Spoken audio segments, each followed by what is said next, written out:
Hello, everyone, and welcome to another episode of the Hook Turn podcast with my very good friend Sanviv Ahmed. How are you doing this week, Sanviv? I'm doing very, very well. We thankfully have actually some big news from BMW that came out that we're both very excited to talk about, plus two other smaller bits of news that, while not as exciting, still great new developments basically within the car industry. Yeah, and actually, this week we only have one electric vehicle, surprisingly, to talk about. Normally, in a lot of our episodes, just because there's so much innovation and so much happening around battery electric vehicles, we're often talking about multiple EVs, and there's a new EV coming from a Chinese brand almost every Funnily three enough, I weeks. just saw that the Ford thing was announced. I don't know how to pronounce it, but Okay, for the there's a yeah. brand new one that was announced. Maybe that's for a future future episode. I barely I honestly don't think I had a look. I don't think there's much to say there. It's just another anonymous Chinese brand that's yeah. coming Well, out. so it's interesting. So this is one of the few episodes where there's no Chinese vehicles being talked about at all. So but we do have one EV, and this is an EV that we've talked about. In a sense, we've talked about it quite a lot, but we haven't talked about this version at all. And this is probably the most exciting version of this EV. So that is the BMW M Concept Neue Klasse. So this is the a concept version of what we think will be the next electric M3. We're also going to talk about the new Audi Q7, which is obviously a hugely significant car for Audi. And then lastly, we're going to talk about the Genesis Magma GT concept. So this is potentially, like, we're not 100% sure yet, but it's potentially very close to an all-new Genesis supercar. And the interior is something to really, like, it's something very unique. So we're really excited to talk about really all three of these models. But let's get started on the BMW M Concept Neue Klasse, as they are sort of awkwardly calling it at the moment. Now, uh, this is a preview of the next electric M3. Having said that, we don't know a huge amount. We don't know the finalized, technical specifications in terms of the, production, power and torque figures and the acceleration figures. What we do know is that it'll have a quad motor setup. So it'll have one sort of motor driving each wheel, which is really cool. And I suppose, four motors for four wheels, that's the ultimate in terms of, like, dynamic flexibility, and you can individually control the power and torque output at each wheel very, very precisely.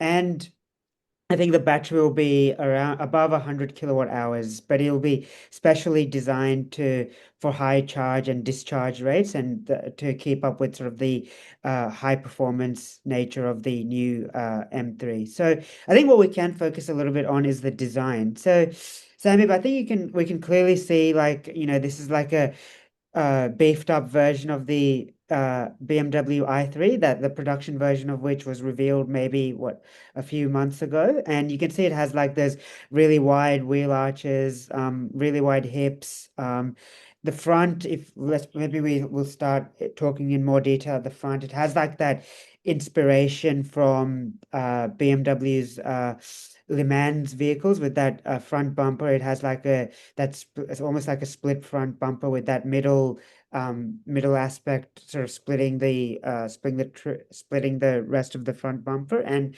even those headlights, like, it has these yellow DRLs, and I feel like they're almost inspired from some of the most iconic recent M models. So you look at the M4 CSL, especially some of the CS models. They're known for their sort of yellow DRLs at the absolute peak of the M lineup, and this is sort of taking inspiration from that, as well as from BMW's motorsport pedigree. So, Sammy, did you have any further thoughts on the design? So I find it interesting that your like the base i3, the new one, it's Mhm. obviously got a bit more of a controversial look. Obviously, maybe in the flesh it might look better, but it's funny how while this car's obviously based on that car, it looks almost like a different car. Mm. Like the body kit sort of style has made it much more appealing to look at. Mm, And like you'd be like, no, this is actually a properly good looking car. You don't need to put any asterisks beside it to be like, you know, that, or maybe it might look better in person. Even in photos, it looks like a really aggressive and really nice car. So hopefully, the production version of this car does not veer too much away from this concept. mm, The interior is obviously going to be amazing as well, and based on the what we already know is a great interior in that current iX3, same technology. It will be interesting to see though your again, as we've constantly said, that your what the customer base for a car like this mm. will more look like, because we obviously know that um, like basically, while we know that there's going to be the EV version, there's also going to be a petrol version. So I'll Yes. be very, very curious to see that whether they have any design differences or whether the EV version and the petrol version will look identical. If that's the case, I have to imagine the vast majority of people will go for the petrol version. Even if the EV version has more power, I think most customers, if assuming that they've got the same design, same tech, which they all more or less should, I would imagine the vast majority of customers would go for the petrol version. But yeah, so that's why I'm hopeful about this car basically, because if it was EV only, it would go back to that same question that how many people are actually in the market for an EV only supercar. But I think obviously BMW has realized that that market is not necessarily that big, so offering a petrol version of the next gen M3 is going to be important. And so, and because there's going to be a petrol version, we're actually more likely to see these on the roads. Yeah. Other than that, not much more to say. I think, as I said, the design builds off the current i3, but somehow, like usually, I mean, to be fair, even doesn't even the current M3 and M4, like the current generation one, that it veers a bit from the standard regular 3 series, if I'm Yeah, correct. I mean, especially well with the current M3 and current M4, the main difference is at the front where they have those huge, there's like really oversized kidney grills. So Mm. I think it's good that Yeah. BMW hasn't with this concept. Like they've kept the design of the kidney grill the same as the i3. Like of course it's a little bit more aggressive, but they haven't like dramatically changed it to look like out of proportion with the rest of the car. So I think that's a step in the right direction. And yes, I think to your point about the petrol M3 Sandvib. I think it's a very smart strategy from BMW to keep the petrol M3 around. So there's going to be it'll be interesting to see how they differ performance wise because I would assume the EV electric M3 would be much faster, like in Of terms of course. acceleration and even like around a track, and so it'll be a lot more powerful. It'll be heavier as well, but I think the power difference would more than offset the increased weight between the electric and the petrol M3. But I think in markets like America, for example, where like BMW have said even like there's still a demand for manual transmissions, for example. I think that's where the petrol M3 will come into play. Like I would anticipate that with the petrol M3 they'll also offer a manual version of that, and that's like for ultimate sort of driver engagement, and especially in the American market where there's like a very enthusiast sort of minded campaign for to save the manuals and for manuals still have like some level of popularity. I think having the petrol M3 will be really critical to that market as well. So yeah, and the design, rest of the design, I think from the rear, it's again similar to the electric i3, although the M3 or this electric BMW M concept Neue Klasse, very awkward name, has this huge ducktail spoiler, which makes it look very sort of sporty and, aggressive. I guess my question, Sam, baby, is how do you think this will compare to the Porsche Taycan in terms of performance and pricing? I would not be surprised if because the Taycan is it's good, but it's kind of old news. Yeah. I would not be surprised if this is not too dissimilar from Taycan pricing. The reality is, if it's more expensive than a Taycan or a Porsche, the market for it will slim down even more. Mm. So they have to be careful with the pricing. So yeah, in terms of driving, I'll have to wait for the reviews, but I would Yeah. not be surprised as well if this car drives better than even a Taycan does. Yeah. And Because, uh, like I said, the Taycan, it's been improved, but it's still fundamentally a car from 2020. It's still fundamentally a 6-year-old car. Yes, yeah. it got a facelift, I think, 3 years ago or something. But yeah, Yes. the core design is still there. Yeah. Yeah, yeah. Yeah, and it'll be interesting to see how the performance and pricing compares. Like I would anticipate this car would be like shouldn't be too much more than 150, starting. Like if it's more than that, then that's maybe maybe it's quite I think if it's more than like 200,000 for an M3, like even if it's an electric M3 with all of this power, that's like that's pretty serious territory pricing wise. So yeah, I'll be interested to see how BMW positions this car and have that in the future direct comparison between the Taycan and this electric M3. I suspect this will be more sophisticated than the Taycan, but we'll see. Um, okay, is there anything else, or should we move on to the next topic? I think let's move on. Okay, cool. So, second topic, let's talk about the all new Audi Q7. So, this is obviously quite a bit different from our last topic, and the Audi Q7 is basically Audi's sort of full size, so to speak, SUV designed to compete with models like the BMW X5, the Volvo XC90, on the non sort of Mercedes GLE, on the from the non German side, and the non-European side, you also have models like the Genesis GV80, Lexus, what I would say maybe the Lexus GX, Lexus LX as well to some degree. So those are sort of its direct rivals, and Audi. Like I think the first generation of Q7 was really quite significant for the brand. Like they were really sort of able to demonstrate, that they could compete with models like the X5, take them head on. It was very well regarded. You had like some insane, I think you had like a V12 or a V12 TDI or and V10 options as well. So they had some insane powertrain options.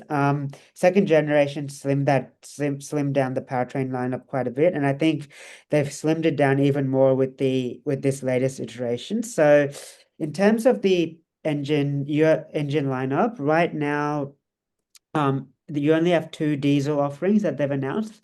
They have announced an SQ7, which is we might talk about separately, but the standard Q7 is diesel only, so in Europe. So you'll get a 3-liter V6 TDI engine, and that's paired with that'll be a mild hybrid system. So the 3-liter diesel mild hybrid, and it'll come in two states of tune. So you'll at the entry level, you'll get 180 kilowatts of power, 500 Newton meters of torque, and then you have a higher state of tune, which is 220 kilowatts of power and 630 Newton meters of torque. So there is some difference, but I would say not a huge difference. And then the SQ7 is expected to come with, I believe it's a V8, 4.4 liter V8 engine, and that's, I suppose, more catered towards the American market, although I suspect it'll be available in Australia and in Europe as well.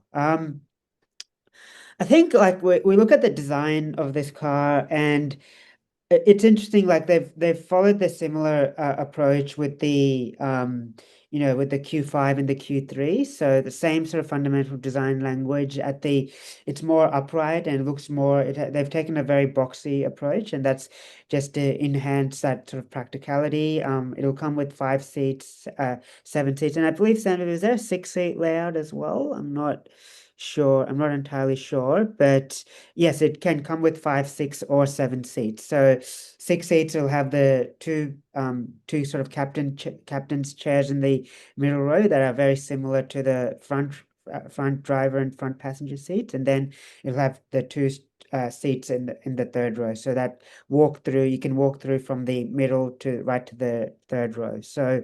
Um, so that's, I think the 6-seat option is probably the most luxurious, and then you'll have 5 seats if you want to maximize your boot space, and then 7 seats if you want to maximize practicality.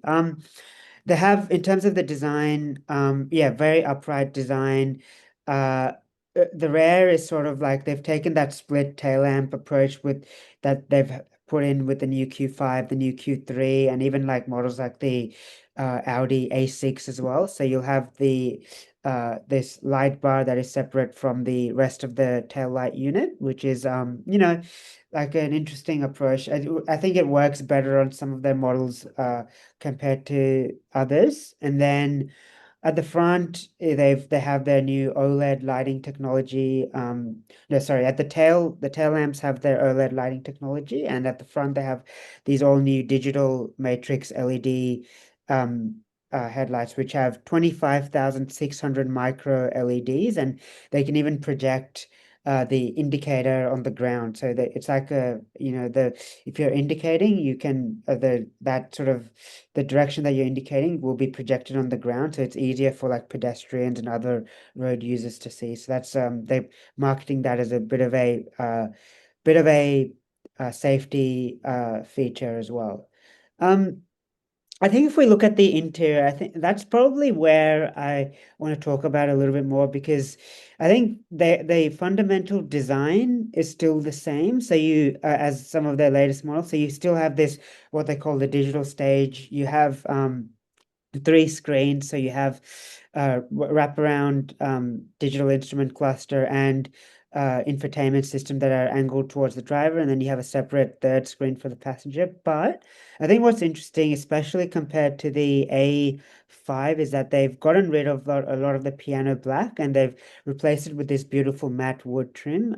So I think they are slowly listening to um, a lot of the negative feedback that was saying that, we don't like piano black, we don't like the shiny, scratchy plastics, and they've gotten rid of that and they've swapped it out for this beautiful, natural, matte wood trim. So, Sam, I might ask, what are your thoughts on this car? Do you think it'll be successful compared to some of its rivals, or do you think it's just too average?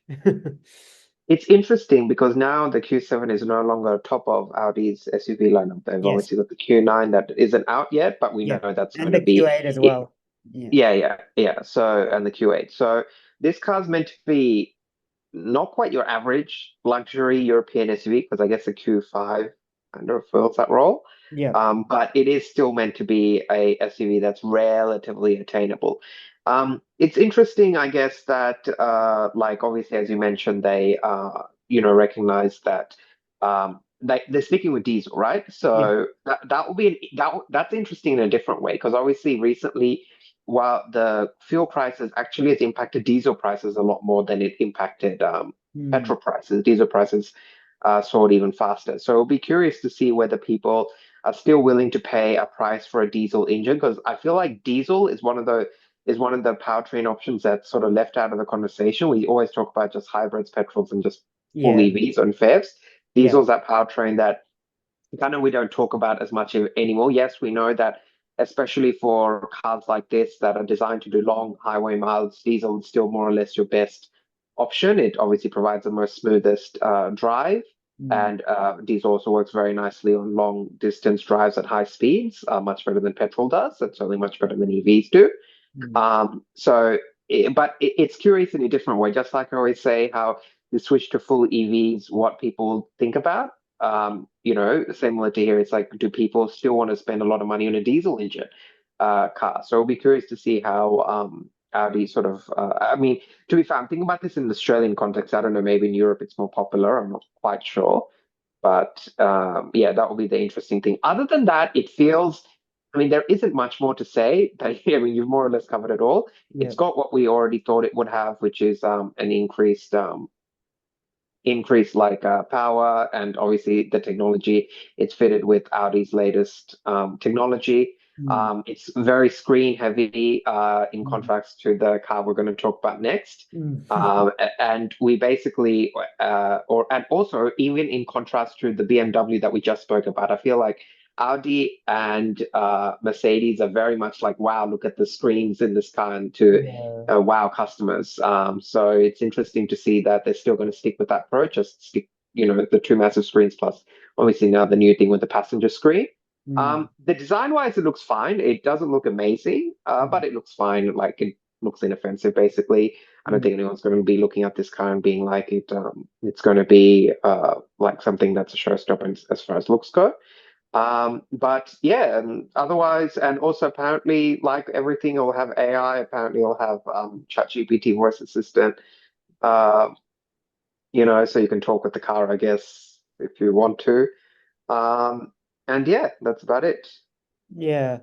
Yeah, like I think the styling overall is inoffensive. I guess one point I just wanted to talk about is we've been hearing actually over the last couple of days some news about what the next BMW X5 will have, and I find it interesting because this like Audi and its standard guise has just a diesel powertrain, and then you look at the upcoming BMW X5, which will have everything from I think it'll have a petrol engine, it'll come with plug-in hybrid, it will come with EV, like full battery electric vehicle, and it will come with hydrogen as well. So it's like BMW is sort of going in the complete opposite direction with the X5, where they're trying to offer as many different powertrain options as possible. Everything from like a combustion engine, like combustion engine petrol options to hydrogen, so like two complete opposite, and you don't see very many hydrogen, cars on sale. Like I think the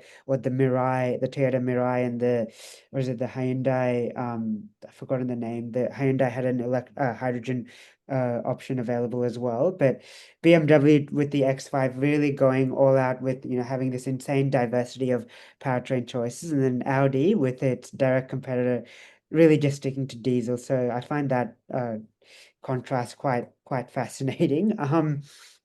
Yeah, the like again, I know Audi's sort of trying to improve with its latest interior design, but and they've improved, like it's just not up to scratch with the with what they had before, like just in terms of physical controls, still have too much piano black. Like I know I just mentioned that they've tried to replace it with the matte wood, but that is if you look at the surroundings for the infotainment display and the digital instrument cluster and the uh, front passenger display, the third screen, it's still the borders are all like piano, this crappy cheap piano black plastic. Like it just looks ugly in my opinion.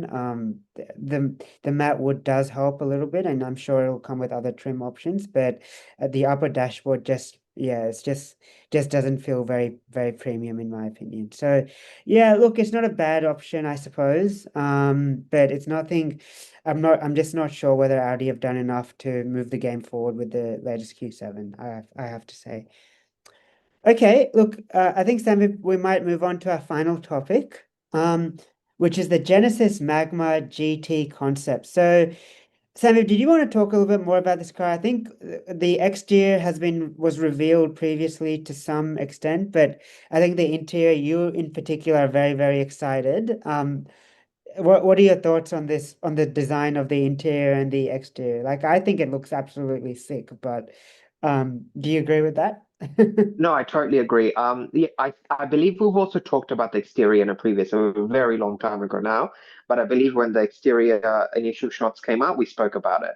Right. So we've already given our thoughts on the exterior, but we've been talking about this with the Luce. We'll spend nearly an entire episode talking about the Luce, but nowadays it feels like it's actually the cars who are trying to move away from this screen heavy, everything on the touch screen. Let's have three massive touch screens dominate. It's actually those car interiors that are actually getting more traction. Again, not to say that, touch screens are not meant to have any place in a modern day car interior. Of course, they're meant to be in a modern day car interior, but as we were just saying, that Audi Q7 is just touchscreen overload. I Mm, appreciate that at least if they stick with the concept sort of interior, that the Genesis Magma GT, it's trying to go for a completely different sort of thing, similar to the Luce, a very small mm, uh, touchscreen relative to the competition, and mm. certainly relative given to the price, and just with the Luce, it's hard to tell what the material quality is like in the sense we can only take, the video, the people who actually have seen it in real life, we can only take their word for it. But with this Genesis, you don't even need to. Like, you can just pretty much look at the interior photos and see it. Like, it's covered in quilted leather, the Yeah. whole center console stack. Like, I can't imagine what it would be like to sit in it to like have every single like to basically be able to um, feel what the material quality is like. Similar to the Luce as well, it's got dials Mm, that I don't know if it's as fancy as the dials in the Luce, where obviously they've got the fancy, the 3D sort of dials with the analog needle and the OLED screens, but it mm, certainly looks incredible. mm. And yes, it's an interior. Even the fact that it's got a regular gear selector, like even Yeah. that's interesting. So Yeah. not like something on the on the steering wheel basically. It's Mm. got like one where you'd always expect it to. So yeah, in that sense, it's quite interesting. And we've already spoken about the exterior. The exterior looks quite nice, but I think with this car, the interior is definitely something that would feel quite special. Yeah, it's a gorgeous interior, and just for our listeners, just to describe it a little bit more, you basically have this wraparound interior where the driver and the front passenger are sitting quite separately. So you have this rising sort of center console, and it's all sort of like slathered in what appears to be this beautiful quilted leather, like, and that quilted leather wraps around like from the door cards all the way to the instrument panel around like the front sort of dashboard all the way down to the center console, and it just looks absolutely gorgeous. You also have quite a bit of ambient lighting, like a two-tiered ambient lighting. So there's ambient lighting strips just across the upper dashboard and the lower dashboard. And um, in terms of the like the infotainment screen and the gauge cluster. So yes, as Sam was saying, the infotainment display is quite small. It appears to have physical like those rotary controls to change the temperature and so on. And then in the middle, you have these three gauges that can, I believe, are probably customizable to display various information. So everything from like your sat nav and your car status and maybe a clock or other engine data or so on. And then in front of the driver, you have just one sort of circular gauge cluster that has I believe, is it a digital? It looks like a digital speedo, but it's a concept, so that's sort of like TBC. But yeah, a really gorgeous interior, and yeah, I hope they can bring this to production to the same level of quality as the concept uh, seems to have. I'm sure there'll be some changes, as there always is between concept and production, but it seems like fairly production ready. Like I feel like this is maybe 80% of the way there. So and as I've said a few times, I always judge how production ready a concept car is from the size of its wing mirrors. Because, and if you look at the exterior of this car, we have talked about it a little bit, I think, before, but they have released more pictures, and the wing mirrors look fairly production ready. Like they seem fairly large, which is always the case with the production ready cars. So I think this is I don't think Genesis would be revealing this concept just as a design study, as some concepts are. This is going towards a real production intent car. And yeah, definitely like they're trying to, at a broader level, Genesis is trying to increase the profile of its Magma sub-brand. So this is a new sub-brand that they've introduced to try and compete directly with BMW M and Mercedes AMG and Audi RS. So they have what is the Sammy? Is it the Magma GV60? Is that their first Magma car? I think that I they've believe so. Yep. Yep. yeah, yeah. So, um, and they're trying to sort of combine that real high performance, but with still retain that luxury focus on the inside as well. So this will be sort of like I think the flag bearer for not so much the flag bearer, because I guess arguably the GV60 Magma is the flag bearer, but this is going to be the ultimate sort of statement of intent for or like a halo model for the Magma brand and I guess the Genesis brand as a whole from a performance perspective. So yeah, really excited to see this come to production. I suspect it'll still be a few years, but and I think the other thing to note is that I don't think this is going to be an EV. Like I believe they've almost confirmed that it's going to be a V8 powered by a V8 engine. Not 100% sure on that, and they haven't revealed the final production specifications or anything, but I don't think it's going to be an EV. Maybe it'll be a hybrid or a plug-in hybrid, but don't think it will be an EV at the end of the day. So that's interesting as well. And I think it just goes to show that at the top end of at the performance level, just EVs just haven't had the impact that manufacturers thought they would. So yeah, Sam, have any further thoughts on this one? Similar to what I said about the Luce, we're never going to be able to afford these cars, but hopefully, other brands copy this sort of start copying, not the obviously it's going to have the same interior quality as far as the leather everywhere. That would be unrealistic to expect. Yeah, But I hope some manufacturers look at cars like this in the Lucha and be like, maybe, sticking screens everywhere and calling that luxury is like, I mean, the other things that's going to change that is the fact that when you see $20,000 Chinese cars start doing the same thing, then yeah, luxury manufacturer have to be like, okay, if our interiors look exactly the same as a $20,000 Chinese car, then obviously we have to be doing something yeah, different to distinguish ourselves. So right now, I mean, we're almost there already. Like even the cheapest Chinese cars come with massive screens. So it's not like massive screens on their own have that much appeal anymore. But yeah, certainly at some point, these brands have to be like, okay, if like we need to differentiate ourselves from regular brands because now they're sticking in three touch screens as well. mm, And then maybe they'll look at cars like this in the Lucha and be like, maybe going back to the understated minimalism might be actually the way to go in terms of sort of getting that sort of luxury sort of feeling back. yeah. And I think, I mean, I think from the outside, it definitely looks way better than the Luce. Like I have to admit that. And I think the other thing to note is Genesis has had this consistent sort of design philosophy of those two parallel lines, and it's always fascinating to see how they've put that through in different sort of contexts, and this continues that approach. So at the rear, you have that two like light bar design, and then that continues through the side, and then through the front as well. You have that two parallel lines. So it's a cool design feature, and I really like the fact that Genesis have kept that. They've tried to build that iconic uh, design sort of language into across all of their models to they're not sort of copy pasting and like doing like a Russian doll approach like Mercedes did previously, but they are keeping some of their iconic design aspects across different models in their lineup. So I think that's really cool as well.